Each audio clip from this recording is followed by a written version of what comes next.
In January 2006, the company that owned Sam Goody filed for bankruptcy.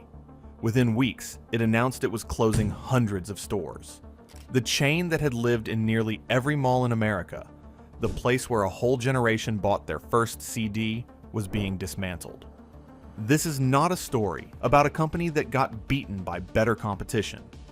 It is a story about a legendary retailer that got bought by a giant, sold off at a loss, bought by a private equity firm, and squeezed until there was nothing left. This is the Sam Goody story. A toy store owner who bet on records.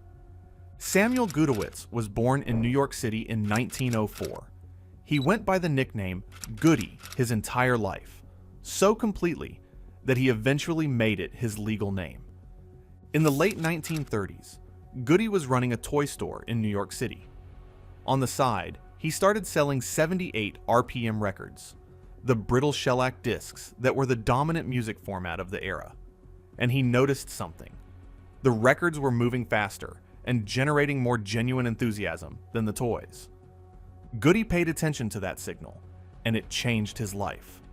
In the 1940s, he founded a self-titled music store built around a simple, aggressive idea: sell records at a discount. While other retailers held to fixed prices, Goody undercut them.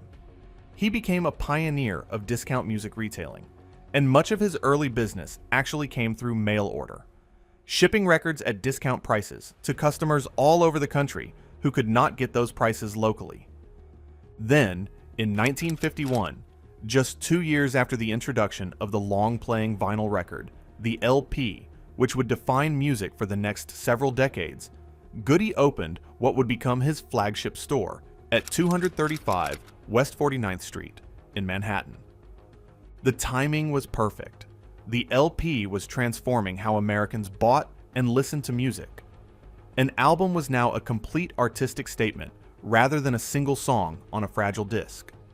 And Sam Goody was there at the very beginning of that shift, selling the new format at prices that pulled customers in from across the city. Goody understood something that would define the best version of his stores for the next 50 years. A record store was not just a place to buy a product. It was a destination for people who loved music. He built a reputation for deep selection and genuine expertise, and the Sam Goody name became one of the most trusted in New York music retail. He was known for treating the store as if the customer's satisfaction mattered more than any single sale. A philosophy that turned first-time buyers into lifelong regulars and gave the name a reputation that outlasted the man himself. Through the following decades, Sam Goody grew into a small independent chain, expanding across the New York and Philadelphia region. By the late 1970s, it was a respected regional operation with a strong brand, the kind of name that meant something to serious music buyers. And then it got absorbed into something much bigger, the corporate machine behind the name. Here is where the Sam Goody story becomes something more complicated than a founder's tale, because the founder was about to lose control of his own name. In the 1970s, Sam Goody Incorporated, then operating around 28 stores in the New York and Philadelphia region, was purchased by the American Can Company and merged into a growing retail operation called Pickwick International. American Can was a packaging conglomerate looking to diversify into consumer products, and it saw music retail as a growth opportunity. Following financial setbacks, Pickwick was eventually split into two companies. The retail side, built primarily around the Musicland, Sam Goody, and discount records chains, became the Musicland Group. And in a pivotal move, a top executive named Jack Eugster was hired to run Musicland. Eugster had come from the Gap and had previously been an operations manager at Target, a serious, disciplined retail operator who understood how to run stores at scale. He would remain at the helm of Musicland for the next 2 decades and drive its transformation into a national powerhouse. Under Eugster and the Musicland Group, Sam Goody stopped being a regional New York chain and became a national brand. Musicland used Sam Goody as one of its flagship retail names and expanded aggressively into shopping malls across the entire country, riding the explosive growth of American mall culture through the 1980s and 1990s. The company grew through relentless acquisition. It bought the Harmony Hut chain. It bought licorice pizza stores in Southern California. It bought record bar locations. It bought a Texas chain called Music Den. Each acquisition got absorbed, rebranded, and folded into the growing empire. Licorice pizza stores became Sam Goody Music and Video. By the height of its success, Sam Goody had grown to more than 800 mall stores under the Musicland umbrella. The founder's name, Goody, the discount record man from the toy store, was now on hundreds of storefronts in nearly every major mall in the United States. What made the stores special? To understand what was eventually lost, you have to understand what a Sam Goody actually was at its peak, because it was more than a rack of CDs. Sam Goody was America's go-to mall music store through the 1980s and 1990s, and the stores had specific rituals that made them feel like a destination rather than just a shop. There was the chart wall, a prominent display that showed what was selling and what was climbing, so you could walk in and immediately see the pulse of American music that week. There was the sacred ritual of new release day. Every Tuesday, new albums arrived and got their own dedicated section near the front of the store. Some locations kept a chalkboard near the entrance with upcoming release dates written on it, so you could see at a glance what was coming and plan your next trip. There were the listening stations, where a teenager could stand with a pair of communal headphones for 45 minutes, agonizing over whether a $16.99 CD was worth their money. And there was the staff, who tended to genuinely know their music and could point you towards something you would never have found on your own. This was the experience. For a generation of American teenagers, Sam Goody was where you spent your allowance, where you bought your first album with your own money, where you stood at a listening station making a decision that felt enormously important. It was woven into the fabric of the American mall, which through the 1980s and 1990s was the center of American teenage social life.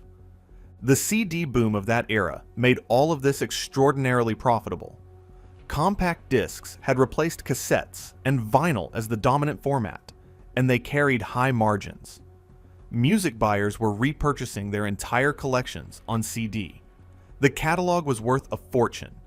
Sam Goody, sitting in premium mall locations with hundreds of stores, was perfectly positioned to capture that boom. It should have been unstoppable. It was about to get destroyed from two directions at once. The big box ambush. Starting in the mid-1990s, a threat emerged that Sam Goody's entire business model had no answer for. Big box retailers, Best Buy, Circuit City, Walmart, Target, realized that CDs were an exceptional tool for driving foot traffic. These stores did not need to make money on music. They made their money on televisions, appliances, and electronics, so they could afford to sell the hottest CDs as loss leaders, often priced $3 to $4 cheaper than Sam Goody could ever match. Think about what that did to a mall music store. A customer who wanted the new chart-topping album could buy it at Best Buy for $3 or $4 less than the exact same disc at Sam Goody. Sam Goody's entire business was music. Music was its only product. It could not subsidize its CD prices with television sales because it did not sell televisions. The math was brutal and inescapable. Sam Goody's overhead, the mall leases, the staff, the deep catalog inventory, had all been calculated around full-margin music retail. The big box stores were selling the most popular titles at or below cost specifically to pull shoppers through their doors. Sam Goody was structurally incapable of competing on price for the exact products that drove the most volume. The company began struggling in the mid-1990s as this dynamic took hold. Musicland tried to respond by building its own chain of big box superstores called Media Play, larger format stores that sold music, movies, books, and more, attempting to compete with the big box model on its own terms. media play never worked well enough to solve the problem. It added cost and complexity without ever matching the scale advantages of Best Buy or Walmart. Sam Goody was being squeezed on price by competitors who did not even care about music. And that was only the first half of the disaster, the acquisition that doomed everything. In December 2001, near what should have been recognized as the peak of the physical music business, Best Buy acquired the Musicland Group. On paper, it looked like a lifeline. Best Buy was one of the most successful retailers in America. It had the scale, the capital, and the retail expertise that a struggling mall chain could only dream of. The idea was that Best Buy would use Musicland to amplify its music business, and that Musicland would benefit from Best Buy's resources. It was, in retrospect, one of the worst-timed acquisitions imaginable. Wikipedia's own summary of the company puts it bluntly: Musicland was purchased by Best Buy at the height of Musicland's success, which ultimately led to its demise. Because right at that moment, the entire foundation of the physical music business was about to collapse. Napster had launched in 1999. By 2001, the peer-to-peer file-sharing revolution was in full swing. Millions of people were downloading music for free. Apple launched the iTunes Store in 2003, offering legal individual tracks for 99 cents. The CD, the high-margin product that Sam Goody's entire business depended on, was entering a freefall that would not stop. Best Buy had bought a mall-based CD retailer at the exact moment CDs began their historic collapse, and mall traffic began its long decline. Within Best Buy's portfolio, Musicland was suddenly a money-losing anchor, dragging on the parent company's performance. Best Buy did not hold on and try to fix it. It got out fast. In 2003, just 2 years after buying the company, Best Buy sold the Musicland Group to Sun Capital Partners, a private equity firm. And that sale is the moment Sam Goody's fate was truly sealed. The private equity endgame. When a struggling retailer gets sold to a private equity firm, it usually means one thing. The firm sees value that can be extracted through cost-cutting, real estate, asset sales, or restructuring, rather than a business it intends to nurture back to health over the long term. Under Sun Capital's ownership, the pattern was predictable. Additional stores were closed. The company attempted to return to its core retail business and stabilize. But the industry challenges were relentless and getting worse. CD sales kept falling as downloading accelerated. Mall traffic kept declining. And a run of weak product releases meant there were fewer must-have albums to draw customers in. The numbers tell the story of a business in freefall. Musicland's sales plunged 42%, from $1.89 billion in 1999 to an estimated $1.1 billion in 2005. The company had not turned a profit since 2001, the same year Best Buy bought it. By early 2006, the Sun Capital-owned Musicland Group was carrying $485.6 million in debts against $371.5 million in assets. It was operating more than 800 Sam Goody, Suncoast, and Media Play stores, and it was bleeding money at every one of the unprofitable locations. In January 2006, the Musicland Group filed for Chapter 11 bankruptcy protection in the Southern District of New York. The company's president framed it in the language of restructuring, a chance to exit unprofitable leases and clean up a real estate portfolio full of stores in locations that were no longer ideal. But the reality was far more final than a cleanup. The dismantling. The month after the bankruptcy filing, in February 2006, the extent of the collapse became clear. Musicland announced it was closing 226 Sam Goody stores and 115 Suncoast Motion Picture Company stores, and shutting down the entire Media Play chain. The Superstore experiment that had been meant to save the company from the big box threat was eliminated completely. That left just 191 Sam Goody locations, standing out of the more than 800 the chain had once operated. In March 2006, Transworld Entertainment, a company that had been systematically acquiring struggling entertainment retailers, purchased 400 of the remaining Sam Goody and Suncoast locations for $104 million. Following the transaction, 65 more stores were immediately liquidated, leaving 335 in operation. Transworld already owned the FYE brand for your entertainment, and over the next 2 years, it did to Sam Goody what conglomerates do to acquired brands that have lost their independent value. In 2008, most of the remaining Sam Goody locations were rebranded as FYE. The orange and yellow Sam Goody signs came down. The name that Samuel Gudowitz had built from a toy store record rack in the 1930s was erased from the American mall within a couple of years. The thousands of employees across those hundreds of stores, the people who had built the chart walls, run the Tuesday release displays, staffed the listening stations, and offered the recommendations that made Sam Goody a destination, were scattered. Some transferred to FYE locations. Many simply lost their jobs as stores liquidated.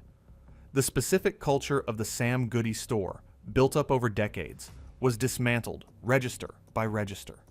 The one that hung on. The Sam Goody name did not vanish completely, and the way it survived is almost poignant. For years after the 2006 collapse, a tiny number of Sam Goody stores held on as holdouts. Locations that Transworld kept operating under the original name rather than converting to FYE. Curiosities in an era when the mall music store had otherwise gone extinct. As of late 2025, there was reportedly a single Sam Goody still hanging on, in a mall in Oregon. One lone survivor of a chain that had once filled 800 storefronts across the country. Reports of a final closure in 2025 suggested even that last holdout was reaching its end. For anyone who grew up in the era, the details land hard. The listening station where a teenager spent 45 minutes in communal headphones deciding whether they could afford a CD. That spot in the Eastview Mall outside Rochester, one writer noted, is a phone kiosk now. Multiply that across every mall in America, and you have the physical erasure of an entire way that people used to discover and buy music. What actually got lost? It is easy to explain the Sam Goody collapse as a simple case of technology moving on. Downloads killed CDs. Malls died. The physical music store became obsolete. All of that is true, and none of it is the whole story. The deeper story is about what happens to a beloved brand when it becomes a chip that gets passed between owners who each want something different from it. Sam Goody. The founder built a store around genuine love of music and a pioneering instinct for giving customers a better deal. The Musicland Group turned that into a national empire. But then, the empire got bought by Best Buy at the worst possible moment. Sold to private equity at a loss, squeezed for whatever value could be extracted, and finally broken apart and rebranded out of existence. At no point in that final chain of ownership was there anyone whose actual goal was to preserve what Sam Goody had been. Best Buy wanted a music division and dumped it when it turned toxic. Sun Capital wanted a turnaround, or an asset play. Transworld wanted the locations and the customer base, not the name.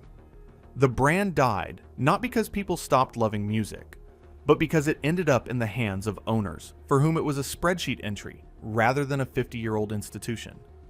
And what was actually lost was not just a retail chain. It was a specific ritual of American life. The Tuesday new release wall. The chart display that told you what the whole country was listening to.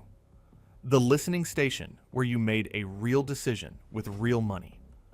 The staff member who handed you an album you had never heard of and changed what you listened to for years. That experience of discovering music in a physical place, surrounded by other people doing the same thing, cannot be replicated by an algorithm serving you a recommendation on a screen. Samuel Gudowitz noticed that records were selling better than toys, and he built an empire on that one observation. 70 years later, the empire had passed through so many hands that nobody was left who remembered why it had ever mattered. Subscribe if stories like this one matter to you, because there are more of them. Brands built on genuine passion, passed around by owners who only ever saw the numbers, until there was nothing left to sell